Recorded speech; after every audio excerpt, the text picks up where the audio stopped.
evening and welcome to MTM TV Newsweek magazine. I'm your host, Denise West, and with me today is Samantha Thompson with Church Girl Problems, God-Given Solutions, and we have Victoria Taff with Health and Wellness, and then comes Sheena Hansen with today's Nugget. President Biden has agreed to narrow eligibility for a new round of $1,400 stimulus payments in his US $1.9 trillion coronavirus relief bill. Under pressure from moderate Senate Democrats who have pushed for more targeted spending in the bill. Under the new structure, the checks would phase out faster for those at higher income levels compared to the way the direct payments were structured in Biden's initial proposal and the version of the bill passed by the House on Saturday. The change comes as the Senate prepares to take an initial procedural vote to move forward on a bill as early as Wednesday afternoon. Biden and Senate Democratic leaders are scrambling to keep their caucus united, since they cannot lose a single Democratic in the 50-50 Senate with Republican united against the legislation. Under the plan passed by the White House, individuals earning up to $75,000 per year and couples making up to $150,000 per year would qualify for the full $1,400 stimulus payment. The size of the payment then begins to scale down before zeroing out for individuals making $100,000 per year and couples making $200,000 per year. Under the changes agreed by the Biden and Senate Democratic leadership, individuals earning $75,000 per year and couples earning $150,000 per year would still receive the full $1,400 per person benefit. However, the benefit would disappear for individuals earning more than $80,000 annually and couples earning more than $160,000 annually. Well, good morning, Carl. What we're hearing is that a source is telling me that Democrats are now tightening the requirements around who will receive a stimulus check in the new COVID relief package. The eligibility requirements to receive the full $1,400 will remain the same at $75,000 for individuals, $150,000 for couples, but those checks will now phase out faster. For individuals now, if you make more than $80,000, you will not receive a check. And for couples, that cutoff is $160,000. Now, this was really a response to moderate Democrats who were concerned that the checks were not very well targeted. And I am told that President Biden has signed off on this change. Now, one battle that moderates did lose, however, was on unemployment insurance. Moderates had wanted that extra boost in unemployment to be reduced to $300 a week. I'm told it will remain at $400 a week, and that benefit will still go through the end of August. Annually. That means singles making $80,000 and $100,000 and couples earning between $160,000 and $200,000 would be newly excluded from a partial benefit under the revised structure Biden agreed to. The changes were confirmed by a Democratic aide who spoke on the condition of anonymity to describe internal deliberations. Now, people, can you imagine what is going to happen in the United States when some persons recognize that they are getting stimulus and others are not getting? The others that are not getting will not be happy. But again, we hear that the love of money is the root of all evil. So we have to be careful as to what we look at and how we view this stimulus package and what we agree to. Next up in the news is a roadmap for easing COVID restrictions in England has been announced. At the first stage in March, further lifting of the rules will happen if certain conditions are met, such as the vaccine rollout going to plan. The aim is for all restrictions to be lifted by June 21st, 2021 at the earliest. That's the beginning of summer. First Minister Nicola Sturgeon has also announced details of Scotland's path out of lockdown, with restaurants and non-essential shops opening on April 26 at the earliest, while Northern Ireland and Wales will outline their plans in the coming week. How will the lockdown be lifted in England? Stage 1 will occur in two parts. On March 8, all schools and colleges will reopen. University students can return for practical courses. There will be a review by the end of the Easter holiday for all students. Face coverings are recommended in class for secondary school students and also for parents and staff in primary schools. Boris Johnson has unveiled his so-called roadmap for the gradual lifting of the lockdown in England, a process that starts on March the 8th. Wales, Scotland and Northern Ireland have their own separate arrangements. In England, if all conditions are met, the restrictions will all disappear by the 21st of June. The Prime Minister said there could be no such thing as a COVID-free future, but the end of the restrictions was finally in sight. So from the 8th of March, all children in England will go back to school and further education colleges will open. Residents in care homes will be allowed one regular visitor. There can be outdoor meetings in a park, for example, between two individuals. From the 29th of March, up to 6 people or 2 households will be able to meet outdoors, including in private gardens, and some outdoor sport will be allowed. From April the 12th, that's at the earliest, shops, gyms and hairdressers will be allowed to open, plus outdoor hospitality venues such as pub gardens and theme parks.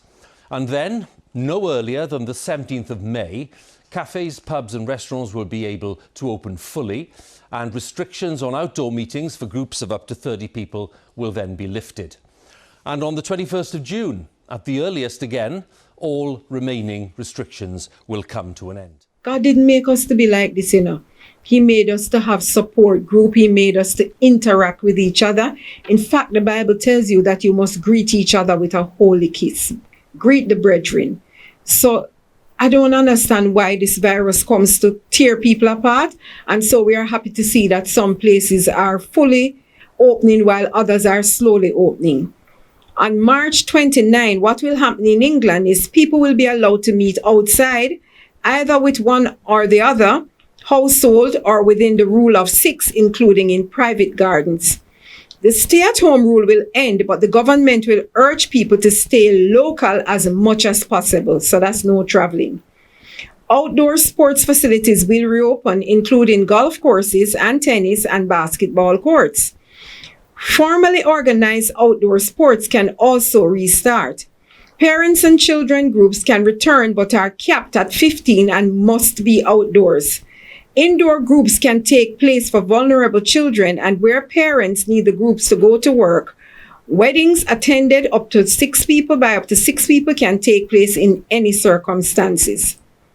What are the 4 testing for easing the restriction? Each stage will be a minimum of 5 weeks apart. 4 conditions must be met at each stage before proceeding to the next one. The coronavirus vaccine program continues to go as planned. Vaccines are sufficiently reducing the number of people dying with the virus or needing hospital treatment. Infection rates do not risk a surge in hospital admissions. New coronavirus variants do not fundamentally change the risk of lifting the restrictions. Wow. So that's the current lockdown rules in England. Now we want to look at Scotland. Changes in Scotland are subject to certain conditions being met, so come March 15, remaining primary school years P4 to P7, that's primary 4 to primary 7, will return to school. Childcare provision can start for all primary age children, including breakfast and after-school clubs. Phased return for all secondary pupils with exam years of secondary 4 to secondary 6 prioritized. Outdoors non-contact group sports for 12 to 17-year-olds will resume. Outdoor mixing between 4 people from up to 2 households are allowed. How are the lockdown rules changing in Wales? So this is all over the United Kingdom we are going, people. In Wales, 4 people from a maximum of 2 households can meet now for outdoor exercises. It does not mean exercise, not socializing, announced First Minister Mark Drakeford. He also said weddings and civil ceremonies could resume from March 1. Children aged 3 to 7 have returned to school. It's hoped older primary age groups and secondary school pupils preparing for exam will return on Monday, March 15. The next review of Wales' lockdown rules is due around March 12. The lockdowns now in Northern Ireland, how are they changing? Northern Ireland has extended its lockdown until April 1 with a review of current measures to be done on March 18. Primary school children in years 1 to 3 are due to return on March 8 and secondary school pupils in years 12 to 14 on March 22nd. But first, Minister Arlene Foster has said she hopes the Stormont executive can revisit that timetable. Wow. So we see all over the United Kingdom, they are looking at revisiting the lockdown and how they will reopen at a phased basis, while in Jamaica, we look like we are moving towards lockdown based on the number of cases because our people here are not adhering. Also, we are allowing the foreigners who have come in to go to hotels and intermingle and then come and mingle with us. And that is how the virus spread. People, you need to be orderly. The Bible says things must be done decently and in order. So let us try and listen to what the minister has said, what the prime minister has said, and abide by the order. In other news, Texas becomes the biggest U.S. state to lift COVID-19 mask mandate. Texas is lifting a COVID-19 mask mandate that was imposed last summer, but has only been lightly enforced. Now, my favorite city in Texas, Austin, the barbecue city, is lifting the mask mandate first. Governor Greg Abbott said Tuesday, making it the largest state to no longer require one of the most effective ways to slow the spread of coronavirus.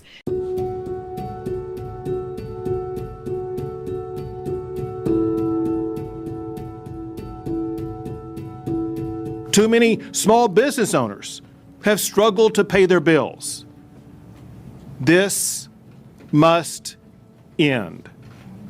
It is now time to open Texas 100%. Effective next Wednesday, all businesses of any type are allowed to open 100%. Also, I am ending the statewide mask mandate.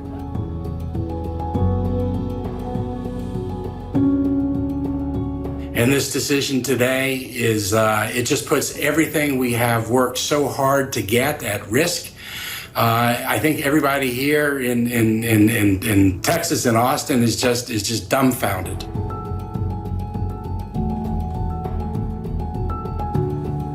If you're living in Texas, you should ask yourself, what is the cost really of just putting on a mask for several months to get through this period of time?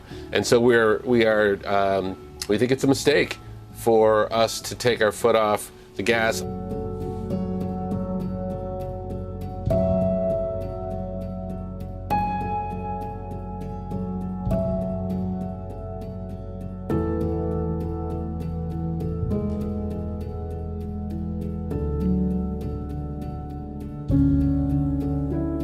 At this level of cases with variants spreading, we stand to completely lose the hard-earned ground we have gained.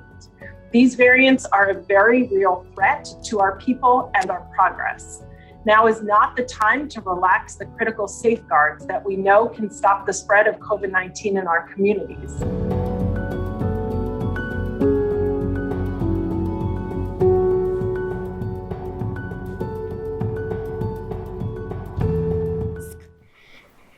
Now, the owner of Tarka Indian Kitchen, which has locations across Texas, said he would now allow customers to go maskless but still require face coverings for staff. At Bob's Steak and Chop House in Dallas, founder Bob Sambon welcomed the ability to make decisions for his own restaurant again, even though he has not decided what approach he'll take. I'll have a week, thank God, Sambon said. Now, at least he's thanking God. I haven't heard anybody else mention God except Sambal. So I'm happy that somebody recognizes that it is God in the mix and that everything is dependent on him and not on man, not on those who created the virus, because we all know that it is man-made. But people, in spite of that, you need to take the necessary precautions and be safe and ensure that your fellow persons who you interact with, that they are safe. So I'm now going to invite Ms. Thompson to come and give us her church girl problems, God-given solutions, after which Victoria Taff will come, and then we will have Sheena Hansen with the nugget of the week. boss in the Lord. God alone, I'm a shield, I'm a king. Me a boss about it. Me a boss in the Lord, boss in the. Hi everyone, and welcome to this week's episode of Church Girls Problem, God-Given Solution. And of course, our new leg, Church Boys Problem, God-Given Solutions. And if you have a question, comment, or concern, feel free to send us an email at churchgirlsproblem@gmail.com and check out our social media pages, Church Girls Problem God-Given Solutions on Facebook and on Instagram, Church Girls Problem. This week, we have some juicy things as usual. So our first hashtag Church Girls Problem comes to us from somebody, of course, anonymously, who is a part of the Apostolic Circle. So this person says, hashtag Church Girls Problem. Please talk about how the Apostolic Circle or the Apostolic Church has failed to provide good husbands for the females, the church sisters in the church. They spend so much time focusing on the females, the women, and not enough time on guiding the males. Hashtag Makamba, the hashtag where the man them there. Who to blame? Who to blame? Well, a God-given solution for this, a lot of persons, most persons were complaining as well, because those who are part of the apostolic doctrine, they know that most of the time the females get most of the bashing because of the skirts and the hats and the being natural, while the men, on the other hand, they're not really chastised, aside from the musicians who kind of, run around in the church. That is another topic to be discussed a little bit later. But other than that, the men really don't face real scrutiny that much. But I think this church sister really needs to understand that majority of the time, whenever the men fall into sin, it's always a spirit that comes upon and beguiles in some cases. Versus the women now, we have to take more pride. We have to make sure that we are proper. We have to make sure that we're well kept. We have to make sure that we're well groomed. No pants, no tight skirt. The skirt must be below your knees. Make sure that you don't wear any jewelry, all of those things. But we have to understand that those persons who implemented those rules, they really had a good heart behind implementing those rules in the first place. And if you feel uncomfortable, there are so many other churches around that believes in the same doctrine, the same teachings, but they're not as stringent on the physical appearance like the Apostolic Church. Hashtag Church Girls Problem. So another Church Girls Problem. This person says, hashtag Church Girls Problem. Another topic is how these church men are requesting the females that they have sex with them before marriage. And if you decide to keep yourself for marriage, they either date another girl in the church who has no problem with doing it, having sex, or they run around with unsaved women cause sex kill them and them can't wait. Hashtag Church Girls Problem. Now, this is a juicy topic. So, of course, this topic caused a big buzz and a major traffic on the social media pages because of the topic. Persons wanting to wait or women wanting to wait, but men want to have sex. So let's hear some of these concerns and comments. So this person said, hashtag Church Boys Problem. This person says, I am so confused as to why these church girls would be having sex with Tom, Nicholas, and Harry in the church, who they downright know is not going to marry them.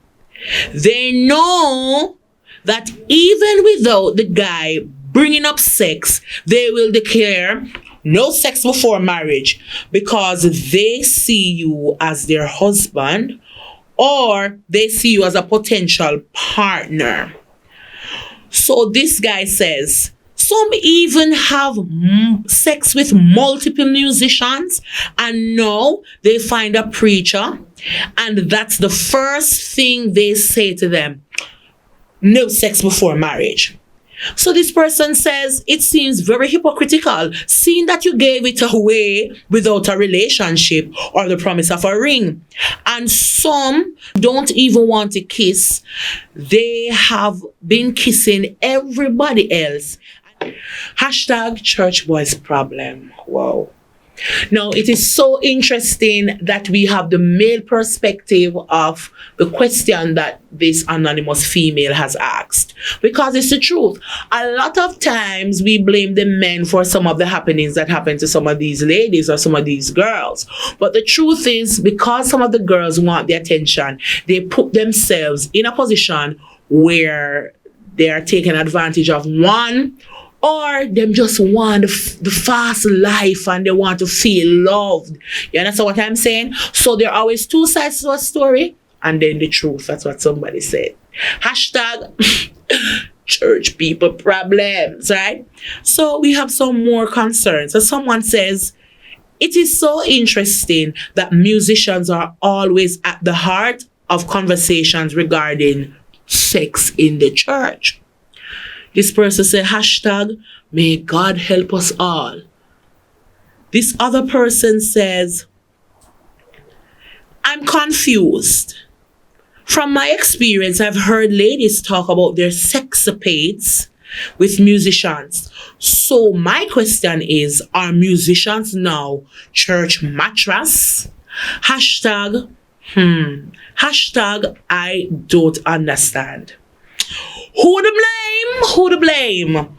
Now, I myself am quite privy to a couple of information or a few information about some very, very colorful things that musicians have been guilty of and chastised for.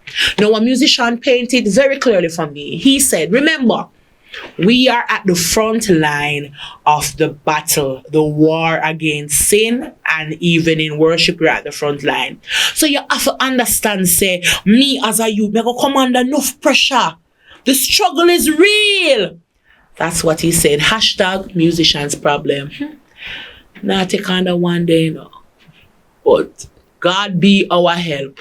Amen? Amen. Somebody said church girls' problems. Church boys' problem. But we always have a God-given solution. So if you are one of these persons who are struggling with these different besetting sins, let me tell you something. There is still redemption for you. If you found yourself guilty, if you found yourself lacking, if you found yourself in a position where you know that you are the culprit of some of these problems, listen. Jesus Christ died so that you and I could have life and have it more abundantly. There is enough grace to help you to actually walk away from those besetting sins. There is enough grace to cover you and to keep your mind and your heart through Christ Jesus. Let me tell you something. I feel like preaching. Somebody said church girls' problem. Somebody said God-given solution. So thank you so much for joining us today. And if you have a question, a comment, or a concern, feel free to send me an email at hashtag Church Girls Problem, God Given Solution on Facebook, or on our Gmail account, Church Girls Problems, and on Instagram, Church Girls Problem. Thank you so much for tuning in, everybody. Have a great day.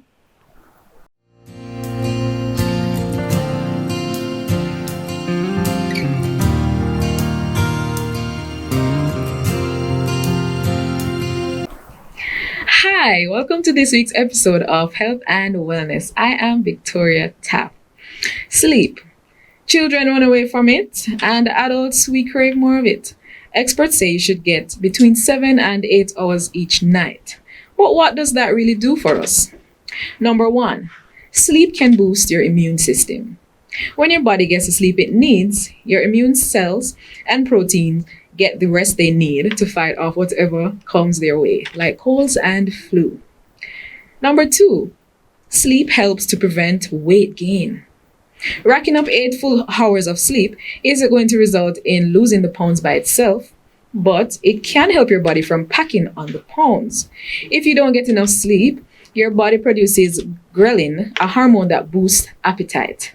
Your body also decreases the production of leptin, a hormone that tells you you're full. So, put those two together, and that's one dangerous combo for late night snacking, my friend. Plus, when you don't get enough sleep, you get more stress and lack of energy to fight off junk food cravings. Number 3, sleep can strengthen your heart. Not getting enough sleep can lead to heart health problems like high blood pressure and heart attacks. That's because lack of sleep can cause your body to release cortisol, a stress hormone that triggers your heart to work harder. Just like your immune system, your heart needs rest in order to function powerfully and properly. Number 4, sleeping can increase productivity. You may think you're wowing your boss by burning the midnight oil, but putting off a good night's rest could be having an adverse effect at work or school. In fact, sleep has been linked to improved concentration and higher cognitive function, both of which can help you be successful at work. But one restless night can leave you feeling frazzled, making it more likely that you make mistakes that a cup of coffee won't be able to fix. And number 5, better sleep equals a better mood. There is some truth in the old saying, get up on the right side of the bed. It has nothing to do with which side of the bed you roll out of, but sleeping can lead to good moods. And really, it makes sense. If you sleep well, you wake up feeling rested. Being rested helps your energy levels soar. When your energy is up, life's little changes won't annoy you as much. When you're not annoyed, you're not as angry. If you're not angry, you are happy. So go to bed early and everyone around you will thank you for it. Are you getting enough sleep? A third of American adults are not. Adults need between 7 and 9 hours a night. But between work and family, that can be a tall order. But getting enough sleep is crucial to your health and well-being. Sleep helps you focus, boosts your memory, and gives you energy to get through the day. More rest for your brain means higher productivity.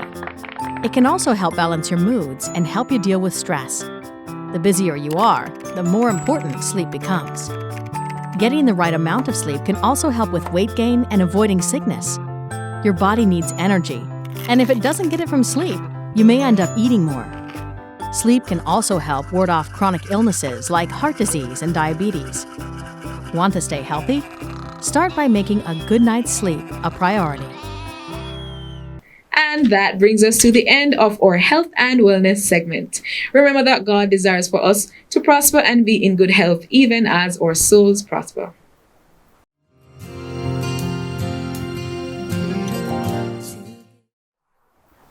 Hi, I am Sheena Lynn Hanson, and I am so happy to give you your thought for today. Today, I want to encourage you to be very careful of the company you keep, the friends you keep, the people you associate yourself with. The Bible tells us that bad company corrupts good character. In this season, we need people around us that is goal-oriented, career-driven, and love God. People that wants to see you grow. Not only people that's going to tell you when you're doing well, but people that will tell you also when you're doing wrong so you can correct your behaviors. Listen to me. Separation sometimes is needed for elevation. If you're around a circle and you don't see yourself growing in this season, it's time to separate. I want you to think wisely, make wiser decisions, and get yourself together. Look at where you want to see yourself in 5 years and start moving towards your goals and endeavors. May God bless you in all that you do, and may everything you put your hands to prosper. And for now, take care of yourselves and your families. Viewers, we want to thank you for having joined us for another MTM Newsweek magazine. You have a great weekend, and we look forward to seeing you next week.